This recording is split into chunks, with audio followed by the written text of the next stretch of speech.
గురువుగారు నమస్కారం. హరే కృష్ణ తల్లి. మీరు చేసే ధర్మ పోరాటం కావచ్చు, లేకపోతే మీరు చేసే ఫైట్కి సంబంధించి కావచ్చు, ముస్లింలో లేకపోతే క్రైస్తవులో క్రిస్టియన్సో వీళ్ళు వేలెత్తి చూయించటం కన్నా హిందువుల్లోనే అగైనిస్ట్గా ఉన్న వాళ్ళు ఉన్నారు. మీకెందుకు?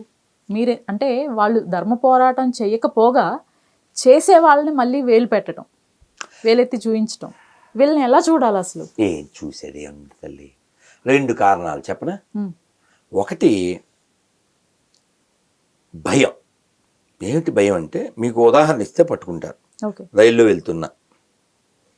వెళ్తుంటే కుర్రవాడు ఓ 30 లోపు ఉంటా, అతనికి ఏదో పుస్తకం ఇచ్చాను. పుస్తకం ఇచ్చి చూడు నాన్న అని అలా చరిత్ర అది చెబుతూ, మన దేశం ఎంత పెద్దది, ఆఫ్ఘనిస్తాన్ వెళ్ళిపోయింది, ఒక్క హిందువు లేడు అక్కడ, పాకిస్తాన్ తెలుసు కదా, ఉచ్చలదొడ్లు అయిపోయినాయి దేవాలయాలు, బంగ్లాదేశ్ నీకు తెలుసు. మొన్న కూడా అతను ఎవరో ఏదో చదవడానికి అక్కడ యూనివర్సిటీకి వెళ్తే లోకేష్కి ట్విట్టర్లో ఏదో పెట్టాడు, మరి అబ్బాయి సేవ్ అయ్యాడో లేదో తెలీదు. సో బంగ్లాదేశ్లో పరిస్థితి, పాకిస్తాన్ పరిస్థితి, ఆఫ్ఘనిస్తాన్ అది. మనం మేలుకోపోతే భవిష్యత్తు అక్కడ ఏది జరిగిందో ఇక్కడ జరుగుద్ది అని చెప్తుంటే వాడు, సార్ రైల్లో ఎవరైనా వింటారేమో సార్ అంటే, ఇప్పుడు పాకిస్తాన్ వాడు వచ్చేసి వినేసి ఈ నేసేస్తాడు, అది పరిస్థితి. అదమ్మా అది అర్థమైందా. కాబట్టి ఈ పిరికి బ్యాచ్ మనం వ్యతిరేకిస్తారు.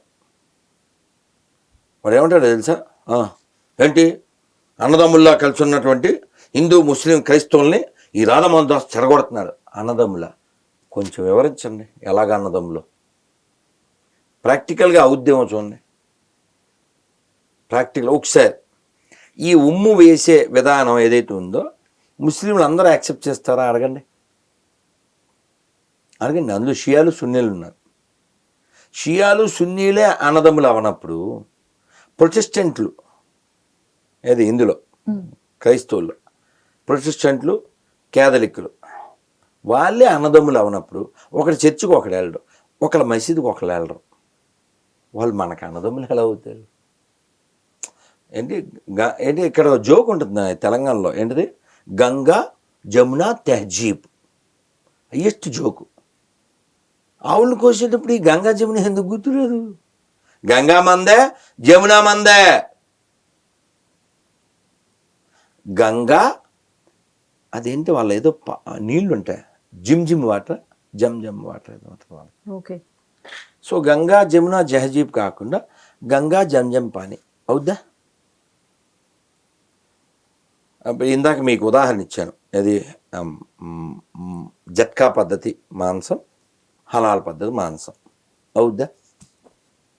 పోనీ వాళ్ళు మనకు బయ్యాలే అయితే, సాటి హిందూ సోదరుల కోసం వారి నమ్మకాన్ని గౌరవిస్తూ మేము ఈ రోజు నుంచి నో మోర్ కౌ కిల్లింగ్, అప్పుడు బయ్యాలే. కానీ మనం రొట్టె పెట్టి ఆవును పోషిస్తూ ఉంటే, రొట్టెల్లో పెట్టుకుని ఆవును తినేస్తే, మై మాతా బోల్తాయి ఆప్ మై ఖాతా బోల్తాయి, మా మమ్మీ బోల్తాయి ఆప్ అమ్మి యమ్మీ బోల్తాయి. Cow for you mummy, for us yummy. If you think they are brothers you are dummy.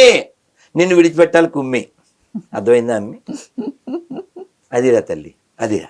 కాబట్టి నేనేమంటా అంటే, ఈ పిరికి బ్యాచ్ ఉంటారు, మురికి బ్యాచ్, వీళ్ళు సోకాల్ హిందూస్, వీడు బొట్టెడతాడు, కట్టుకుంటాడు, కానీ వీడు నిజం మాట్లాడు, వాడిని ఒక్క క్వశ్చన్ చేయడు. ఇప్పుడు నేను అడిగిన క్వశ్చన్లో ఏదైనా తప్పు ఉంటే అది ఏ మతస్థులైనా నేను క్షమాపణ అడుగుతా. ఇప్పుడు అకార్డింగ్ టు ముస్లిమ్స్ హాజ్ యాత్రకి జీవితంలో ఒకసారినే వెళ్ళాలి, అది వాళ్ళ నియమం. ఓకే. ఎలా వెళ్ళాలి తెలుసా? చేయి చాచకూడదు, చేయి చాచకుండా వెళ్ళాలి, అది వాళ్ళ రూలు. ఓకే. అంటే సబ్సిడీ తీసుకోకూడదు. మీకు తెలుసా పాకిస్తాన్లో సబ్సిడీ ఇస్తారా హాజ్ యాత్రకి? లేదు గురుగారు. సబ్సిడీ ఫర్ హాజ్ యాత్ర. According to Wikipedia, the Hajj subsidy was a subsidy based on religion that was given to Hajj pilgrims by the Government of India in the form of discounted airfares, so that a pilgrim can fly to Makkah for Hajj. The policy had always been controversial until it was abolished under the ruling of the Indian judicial organs. ఇదేం country? వీళ్ళ భాషలో secular country కదా. Secular country అంటే ఇందులో ముక్కు పెట్టకూడదు కదా. ఇప్పుడు మధ్యాహ్నం ఏమి వండావు మనం? సాంబార్ పెట్టి బెండకాయ ఫ్రై చేస్తాం. నీ ఇష్టం. అందులో ప్రభుత్వానికి ఏం సంబంధం అమ్మా? ఏయ్ బెండకాయ ఫ్రై కాదు, ఇవాళ దొండకాయ చేయాలి, నువ్వెవరో డెప్పకాయ చెప్పడానికి కదా. వాళ్ళ అజేత్రాలు చేసుకుంటారు, మా తిరుమల అయితే మేము చేసుకుంటాం, వాళ్ళు జెరూసలేం అయితే వాళ్ళు చేసుకుంటారు. గవర్నమెంట్కి ఏం పని? ఇది నీ పని. ట్యాక్స్ ఎందుకు కడతారు? మేమేమో నానా సంకలనాకి 10,000 పెట్టి టికెట్ కొనుక్కోవాలా తిరుమలకి, 300 పెట్టి టికెట్లు కొనుక్కోవాలా, అది యాదగిరి కొట్టి వెళ్తే 500 పెట్టాలా, శ్రీశైలం వెళ్తే డబ్బులు పెట్టాలా, ముట్టుకుంటే 5,000, ఇంకోటి చేస్తే 10,000. ఏంది అసలు? గవర్నమెంట్కి ఎందుకు ఇవన్నీ? సగం అడ్మినిస్ట్రేషన్ చూడండి. రోడ్లు, డ్రైనేజీలు, తాగునీరు, విద్య, వైద్యం. రోడ్డు మీద అడుక్కునేవాడు లేకుండా చేయండి చూద్దాం. రోడ్డు మీద అసలు ఆవులు లేకుండా వాటిని అన్నీ సేఫ్గా మంచి ప్లేస్లో పెట్టండి. మంచి ఆర్గానిక్ ఫుడ్ అందరికీ అందేలా చేయండి. అవి చేయవా? ఉచిత బస్సు ఏంది నేను? దేనికి? ఆరోగ్య తెలంగాణ, ఆరోగ్య ఆంధ్ర, ఆరోగ్య భారత్ అవి కదా. దానికి తగలేయండి.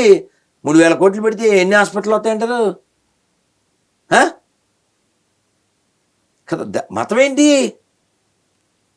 మతం ఏంటి? వాళ్ళ పండుగలు వాళ్ళు చేసుకుంటారు, మా పండుగలు మేము చేసుకుంటాం. గవర్నమెంట్కి ఏం పని? చెప్పండి. కామెంట్లో అందంగా పెట్టండి. తిడుతూ పెట్టినా పర్లేదు, నేను నెంబర్ ఇస్తాను, దమ్ముంటే ఫోన్ చేయాలి. నా తప్పుంటే క్షమాపణ చెప్తాను సుమా.